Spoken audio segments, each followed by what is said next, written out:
My name is Madhu Yennamani. I'm a product manager in the GKE team. I focus mostly on some of the multi-tenancy aspects of Kubernetes. I'm joined by my colleague Guan, a software engineer at Google, and David Shaw, an infrastructure engineer at Spotify.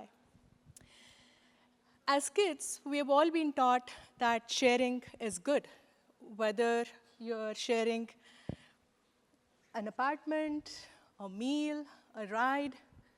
Sharing indeed has a number of benefits. You can save time, money, and resources. But I would add a small caveat. Sharing is a great thing as long as you share everything fairly.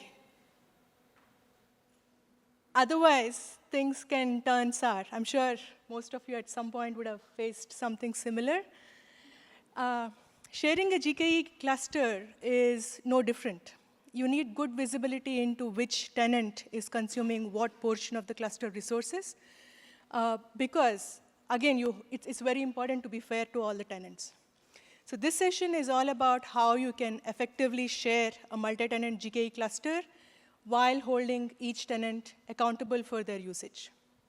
So let's look at the agenda for today. We'll start with the benefits of multi-tenant clusters and why we need fine-grained visibility into usage. We'll then look at the overview of GKE usage metering feature and the underlying architecture. I'm very excited that we have David with us today. David will demo how Spotify uses GKE and how the feature helps solve some of the pain points of large multi-tenant GKE clusters. We'll end the session with key takeaways and best practices before opening the floor for questions. Talking about questions, if you have any questions about this session, we invite you to use Dory Q&A. Dory is an app we use internally at Google to handle Q&A. To use Dory, go to the next app, click on this session, and then click on the Dory Q&A link. Once you click the link, you will be able to add a question, and you'll be able to upvote or downvote any questions you want to hear answered. So there's a number of advantages of using multi-tenant clusters. To understand the benefits, let's actually step back and think about what happens when you have separate cluster for each tenant. First, for each additional cluster, you'll have additional control plane overhead and management burden. Second, in a large system where perhaps you have hundreds or even thousands of namespaces or hundreds or thousands of different tenants, you need tools to manage those many clusters at scale. Even with very good tooling, it can be hard to manage those many clusters. More importantly, when the free or idle resources of each cluster cannot be reused by other tenants' applications. On the contrary, if you use multi-tenant clusters, then obviously you have lower control plane overhead and better resource utilization. And also you'll have less resource fragmentation. To illustrate with an example, let's say you have one team which is focusing on real-time applications, which are presumably more active during the day, and you have another team that is focusing on batch applications, which can be run during the night. Sharing the resources for the two teams can provide significant savings. Kubernetes can optimize resource usage by efficiently bin packing applications from different tenants. Also, it's much faster to provision resources for a tenant within an existing cluster than to bootstrap a cluster from the scratch. Last but not the least, all the tenants of a multi-tenant GKE cluster can share any sort of extensions, CRDs, or controllers, and also because they are sharing the same control plane, any sort of configuration settings, reliability measures, security measures are automatically shared by all the tenants. So if there's a lot of benefits, what's the problem? Fine-grained visibility into resource usage becomes very important in multi-tenant environments, because in the absence of fine-grained metrics, it can be hard to estimate which tenant is consuming what portion of the cluster's resources. It can be tough to determine which tenant has perhaps introduced a bug that led to a sudden spike in resource usage. Or it can be hard to identify the prodigal tenants who perhaps themselves, they don't know that they're wasting resources. Let's actually look a little bit deeper to understand who exactly needs fine-grained visibility and why they need it.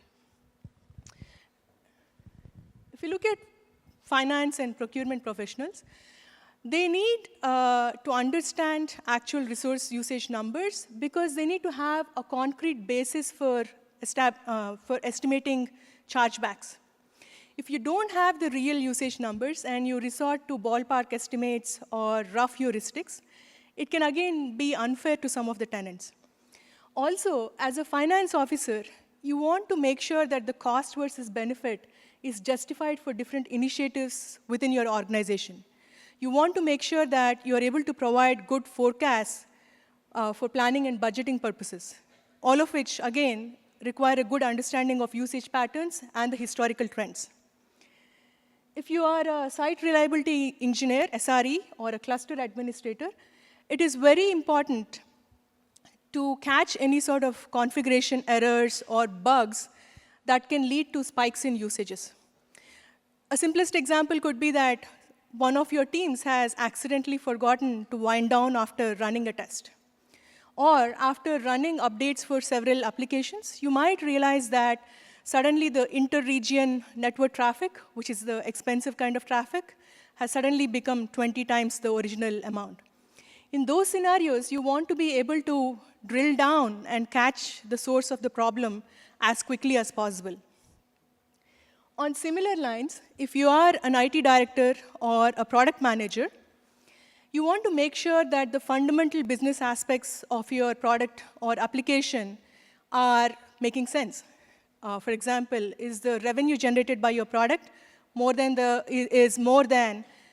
cost of building the product and operating it? Are your team's expenses within the allocated budget? Are you well planned for the future? I mean, for example, if you anticipate that your users for your product are going to become 20 times within the next year, you want to have a good sense of how many resources you have to reserve to sustain that growth. And overall, in most of the cases, providing a dashboard or report to each engineering team where the teams can look for themselves the usage trends for their applications, that in itself can provide significant savings because ultimately nobody wants to waste resources. So there's several use cases of fine-grained metrics, and GKE usage metering feature is the solution to those use cases.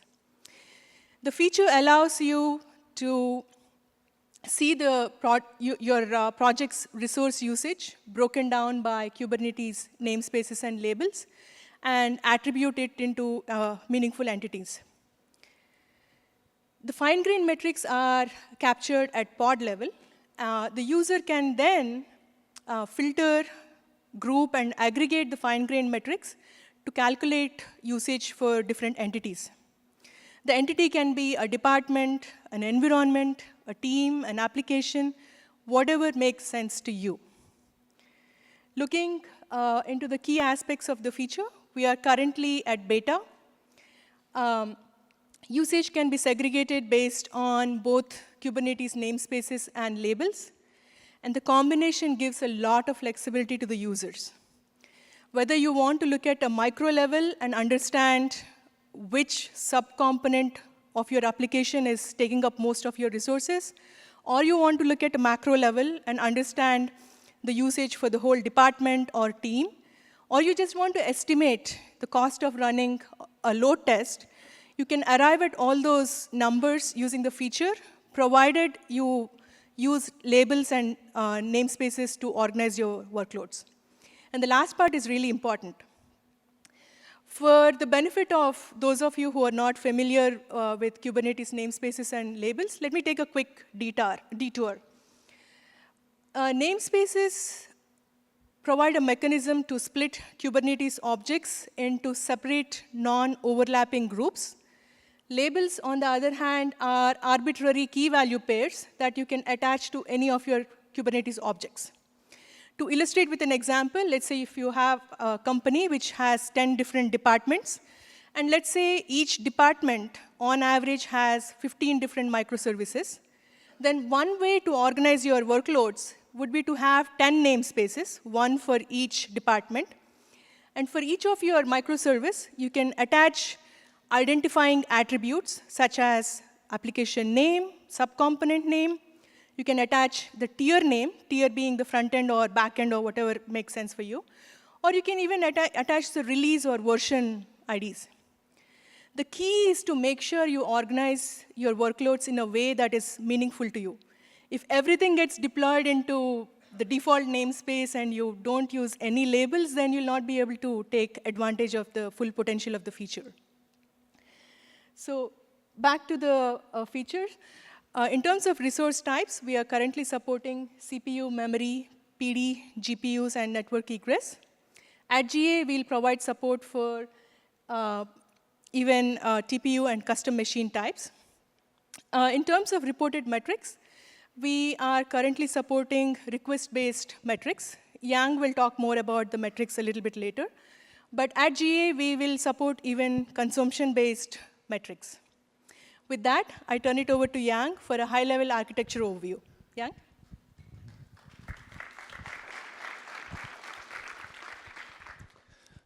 Thank you, Madhu. I'd like to start with talking about how resource usage is measured in GKE. In this picture, the gray box represents the GKE master VM, which is the control plane of a Kubernetes cluster. And the yellow boxes represents nodes in your cluster. To measure resource usage in a GKE cluster, we have developed this usage metering agent, which also runs on the GKE master VM. So it's totally managed by Google, and you don't need to worry about deploying it and keeping it up and running. To measure a pod's CPU and memory usage, the metering agent talks to the Kube API server and collects information such as the starting and ending time of a pod, how many CPUs and memories are being requested by the pod, as well as the pod's namespace and the labels. In a very similar fashion, resource usage of storage or even GPUs can be recorded. But not all information is available from the Kube API server, and one of the missing pieces is network statistic. You might be wondering, why do I need to know that? Well, the network statistics gives you insight into the behavior of your application. For example, if you see a certain spike in traffic sent to an unknown region, that might indicate there is a bug, or even worse, your application is under attack. What is more, sending traffic to certain region is not free. So you want to collect network statistics so that when you perform cost allocation, you can allocate the network egress to tenants that generate the traffic. To solve this problem, we also developed this network monitoring component that is deployed into a GKE cluster as a daemon set. So there's one component running on each node in your cluster. The component talks to the system kernel to grab raw network statistics and send the statistics to the centralized metering agent. The metering agent processes the statistics and convert it to usage record and send the record to BigQuery, together with the records for other resources, such as CPU and memory. Once the usage records are available in BigQuery, you can now perform various analyses, such as getting the aggregated CPU usage for a given namespace, or calculate the total memory bytes being requested by an application. But a more interesting use case would be to use the usage data and join it with GCP billing data to do cost allocation. On one hand, from GKE usage data, you know how much resource is being used by a team on an application. And on the other hand, GCP billing data tells you how much you are paying for a piece of cloud resource in GCP. Joining them together allows you to understand how much a team on an application is actually costing you, even though it's running on a shared computer infrastructure. And once you perform the cost breakdowns, you can even export data in BigQuery to external tools, such as Data Studio for visualization. And we actually provide you with a Data Studio template to make the process easier for you. Before we move on, I'd like to talk briefly about why we choose to collect resource requests. As you might have already known, there are 3 metrics related in the Kubernetes resource model. The resource request represents the amount of resource being requested or reserved for a pod. And the consumption represents the actual amount of resource being used at a runtime by a pod.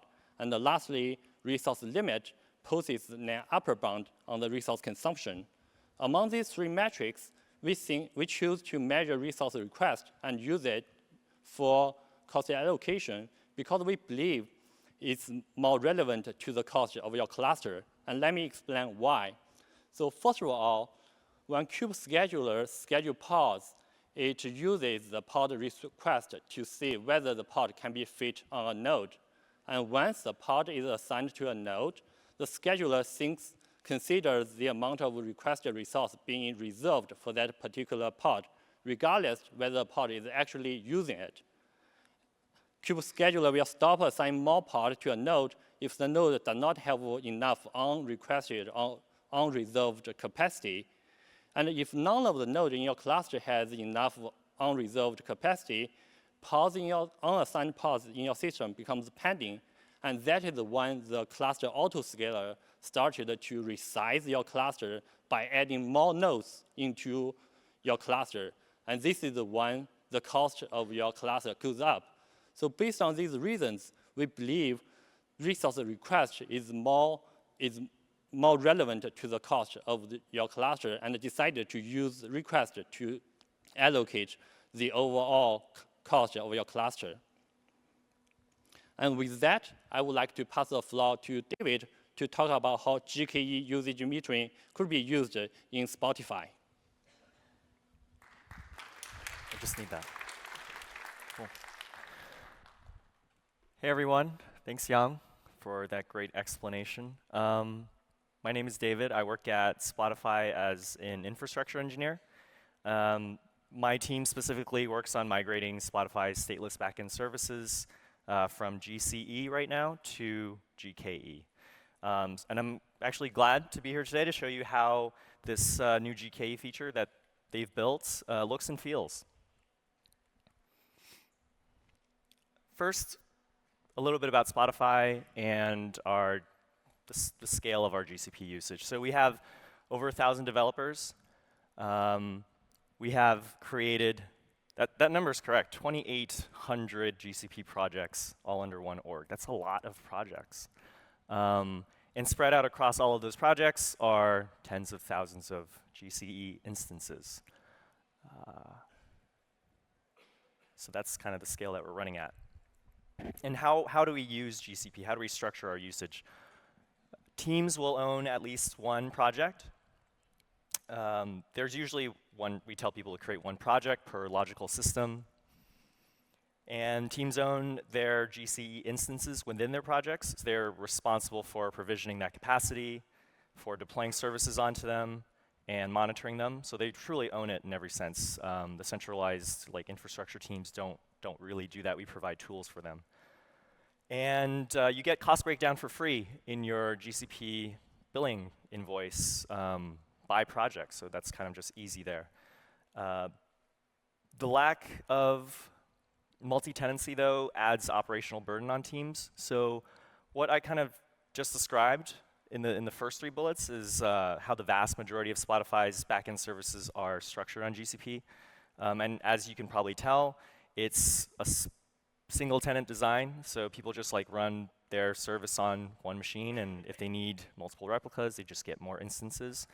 So it's very, very poor resource utilization, and it puts a lot of operational burden on them because they need to know how many instances they need, what machine types they need, and manage all of that themselves. And we're trying to migrate to GKE because it reduces this operational burden by abstracting away these instances. And also it makes it easier for us on the infrastructure side to increase that resource consumption efficiency. Yeah. So how do we plan on using GKE? We have many production GKE clusters. We put them all in one project. The team that I work on owns these multi-tenant clusters. And we, similar to GCP projects, we tell people to create one Kubernetes namespace per logical system, not per team. It makes it easier because people inevitably transfer systems from one team to another. They maybe split something out. And it's just easier if it's already in its own namespace. And if we want to label things, let's say we have like a common service across namespaces, we'll just apply the same label there so that you can later kind of query for the same workload across multiple namespaces. So we use labels in that way. And same way with projects, a team can own many namespaces. And how do we do the ownership mapping? How do we tell which namespace is owned by which team? We require actually an annotation. So when a team creates the namespace YAML, we require they have a specific annotation that is called the owner annotation, and then we do validation and linting before we allow them to merge it in. And that value must be an engineering team's email, and we do some validation to make sure it's actually a real team that's enabled to use GKE, and there's no typos or anything like that. So namespace ownership can change. It's done very easily just by changing the value of that annotation. We also require loose resource quotas for all namespaces. This is done very easily. You can just enable it in your admission controller. And right now, we're just only migrating stateless backend services for now. We're not doing anything stateful, so when I show you the demo later, that's why you'll only see CPU and memory. You won't see anything like persistent disks. And just a little bit about our migration challenges, and this is where the feature comes into play. So when you're using GCP, you get billing reports that are broken down by project, very simple. And our finance team uses those invoices to kind of get insight into which team is using resources, what kind of resources. They use it to project how our costs are going to grow over time. So what's happening now? You probably can already tell that when we migrate to GKE and all of these clusters are multi-tenant, they're used by many teams, and they're all in one project, the billing reports are going to look a little bit funky, right? What's going to happen is my team's project costs are going to go up as people migrate, and those other teams' projects costs are going to go down because they're moving their compute away. They're kind of getting rid of it. And it looks to finance like, why is this team using so much compute? Like, what was going on? Are they just being wasteful? Are they running something insane? But it's actually kind of hidden. What's happening is that we're subsuming other teams' costs. So migrating to GKE without any fine-grained cost breakdown means we can't tell how many resources each team is consuming, which system is suddenly using more resources, maybe it's due to a bug, which systems are being wasteful in their resource requests. But luckily, GKE usage metering helps us solve these problems. And how do we plan on using GKE usage metering? So like I said, our finance team will gain insight into the cost breakdown. They can forecast future costs. They can analyze the seasonality of different systems. Individual teams can also see their own costs. We want them to see their own costs so that they're aware. And my team or other central teams that provide tools can identify candidate systems for cost reductions. Let's say we noticed you're requesting, I don't know, like 8 CPUs for each of your pods, but they only really need to use one, even at peak load. So we can investigate these pod resource requests for anomalies or unreasonable values. We can even try to look at maybe this service that doesn't need to be running all the time or is not critical. We can schedule it onto some preemptible nodes and save some money there. So I think that brings me to the demo. So let me just come over here. Okay, so here is the demo. Oh, actually, first, I want to show you how you even get to this. So bear with me just 1 second. So it's, let me show you on the terminal. How do you enable this feature? First, you need an existing GKE cluster. I've already got that done. Next, you need a data set somewhere in BigQuery, because all of this, when you enable it, all this data is going to get exported to a BigQuery data set. So here we go. I've run this before. I'll just go over this command a little bit. So you use gcloud. You say which project that you want. I have the beta flag here. Container clusters, and it's an update command. You give it the name of the cluster. So I have a testing cluster here in Europe. That region is also Europe. And you then give it the BigQuery data set that's kind of the target where all the data is going to go to. So I have a test data set here. And you let that run for a little bit. It'll update the cluster. It'll come back and say, done. And it's done. And then, just to verify that it is actually enabled for this cluster, you can run this other command. So I use fish. Actually, I'm curious, how many people use fish shell out there? This is a completely random question. Yes, cool. The actual fun fact, the original author of fish currently works at Spotify. So it's a great tool that he provided. Anyways, so here's how you check that your cluster actually has it enabled. You run this, you tell it to describe a cluster, the same cluster I had before, and you just give a little format string. You say, I want to see the value of resource usage export config. And if you did it right, you should get some kind of output back, and the output says, here's the dataset ID that I'm going to send your data to. OK, so we're all good. Let me show you what that dataset looks like. So here's my BigQuery dataset, and I have a project here called Warp Speed R&D. That's the name of my team. And that's the project. Here's the dataset, usage metering demo. And I have two. This is this one, usage metering. This is the table that's going to get created from when you enable that feature. And this other table here is a copy of just your billing export from your GCP billing data. And you need this to know how you're going to join these two tables later, and you need this other one to know like how much did things cost. So here, let me run a sample query for you. This query is a bit long, so bear with me, but I'm going to kind of explain it very briefly. What it does, actually, let me show you a preview of the table first. So this table it's got a bunch of columns. It gives you the cluster location, it gives you the cluster name, the namespace, kind of things you'd expect, right? The resource type, start time, end time, fraction. But it doesn't give you cost here, it just gives you the usage amount. So you have to join it to get the cost. So this is where this query gives you a good example of that. It selects a bunch of columns. And here we are going to get actually some labels out of the different namespaces. And I'm selecting this data out of the GKE usage metering table, which is what the feature provides. I'm going to join it with my billing table.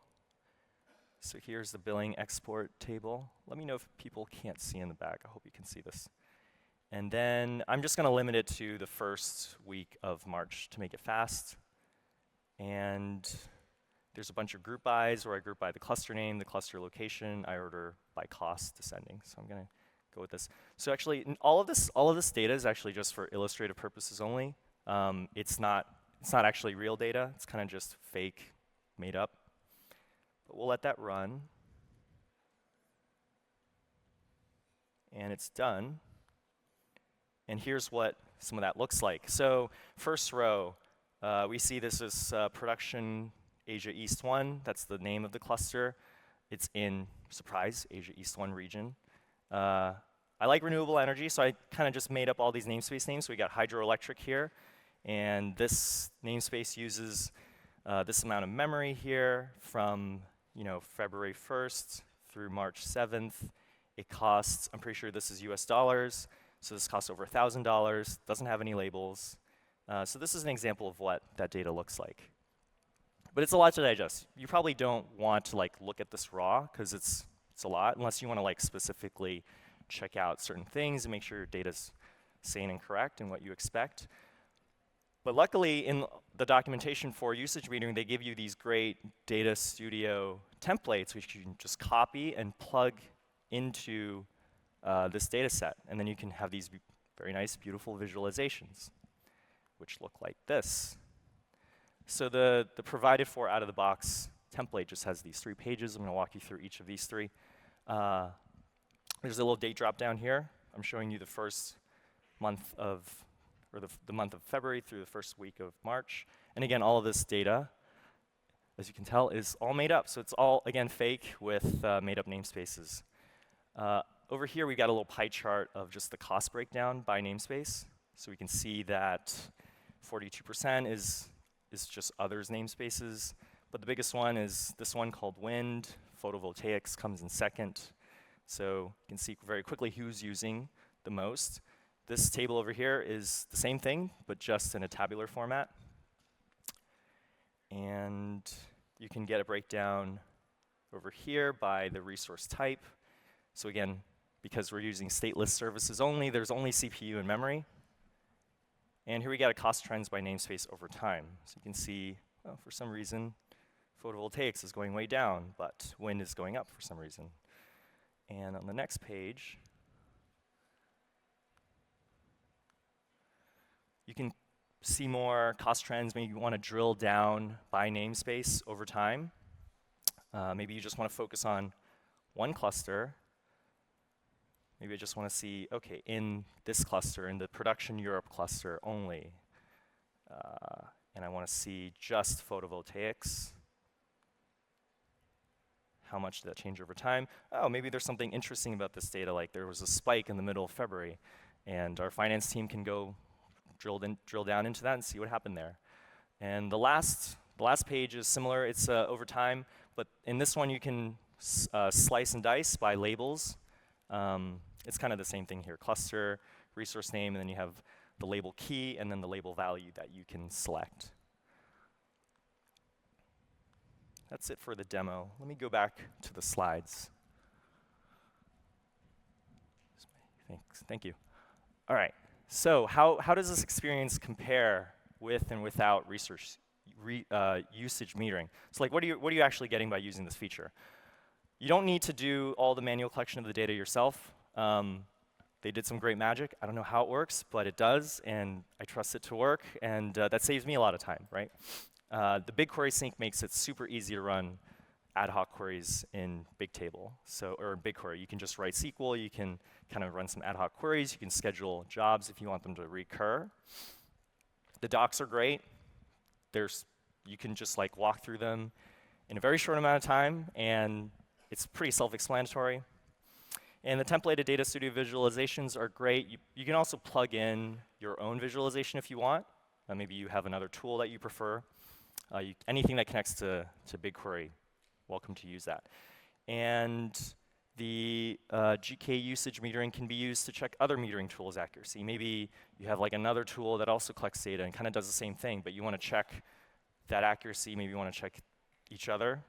Just another possible use case. Cool. So with that, I'm going to throw it back to Yang to talk about best practices. Thanks. Thank you, David. This is an excellent demo. So to quickly follow up, as demonstrated, GKE usage metering provides you with fine-grained visibility into the resource usage in your cluster. So I want to quickly talk about how you can get the most out of GKE usage metering in practice.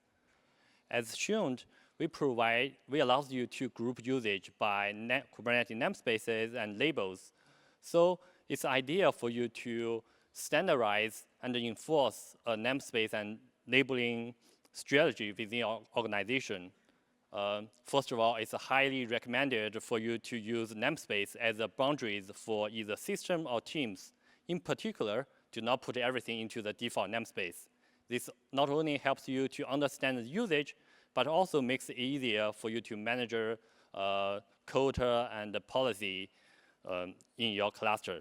Secondly, it is recommended for you to define a set of required labels so that you can associate essential attributes with Kubernetes objects, such as application IDs or team names.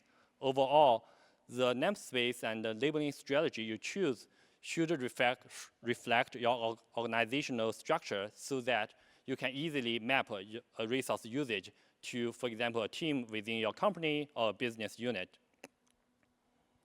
So we have talked about how GKE usage metering can do right now. What is next? We are looking forward to launching the feature into beta in this quarter. And in beta, we will be supporting consumption-based metrics together with the existing request-based metrics. So this will allow you to identify areas where resources are either over-requested or under-requested. We hope it can help you to better optimize the resource usage of your GKE cluster. We will also be supporting more computer resources, namely the TensorFlow processing units, as well as the GCE instance with customer machine types. So this brings me to the end of the presentation. To quickly wrap up, we talked about there are numerous advantages to operate a multi-tenant GKE cluster. Namely, it makes the cluster management easier and also improve the resource utilization. We understand in a multi-tenant GKE cluster, getting insight into resource usage, particularly per-tenant resource usage, is important. And the GKE usage metering is designed to solve this problem. It generates a usage record and exports it to BigQuery together with the associated namespace and labels, allows you to flexibly grouping and filtering usage. And also we provide, you can export the data from BigQuery to Data Studio for visualization. And we provide a default Data Studio template to make the process easier for you. If you want to know more about GKE usage metering, we have links to our blog post and the documentation. If you want to let us know the feedback about this feature, we also have a link to the feedback form here. With that, thank you very much for your time.